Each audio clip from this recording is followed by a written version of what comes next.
Trump sunbath చేసేటప్పుడు drone తో దాడి చేస్తామని ఇరాన్ వార్నింగ్ ఇచ్చింది.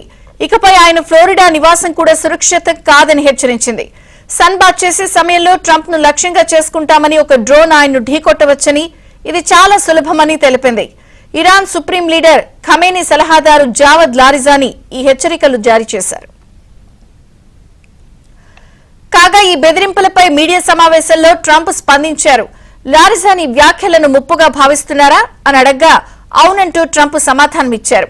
వాస్తవానికి అది నిజమో కాదో తెలియదని, బహుశా నిజం కావచ్చు కూడా అని ట్రంప్ బదులిచ్చారు. ఈ సందర్భంగా మీరు చివరిసారిగా ఎప్పుడు సన్బాత్ కు వెళ్లారు అన్న ప్రశ్నకు ట్రంప్ నవ్వుతూ తనకు 7 ఏళ్ల వయసులో సన్బాత్ చేశానని, అది తనకు అంతగా ఇష్టం ఉండదని సమాధానమిచ్చారు. An Iranian official who says you, President Trump, have done something that he can no longer sunbathe in Mar-a-Lago. As you lie there with your stomach to the sun, a small drone might hit you in the navel.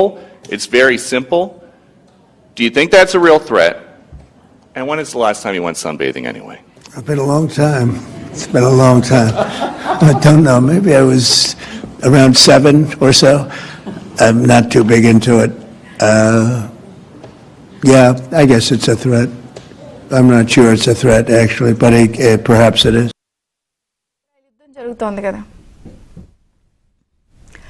Iran తో అణు ఒప్పందం కుదుర్చుకోవాలని Trump తీవ్రంగా ప్రయత్నిస్తున్నారు. Iran Israel మధ్య యుద్దం కొనసాగుతూ ఉండగా US ప్రత్యక్షంగా అందులోకి దిగి ఇరాన్ అణు కేంద్రాలను లక్ష్యంగా చేసుకుంది. దీంతో ఉద్రిక్తతలు తీవ్రమయ్యాయి.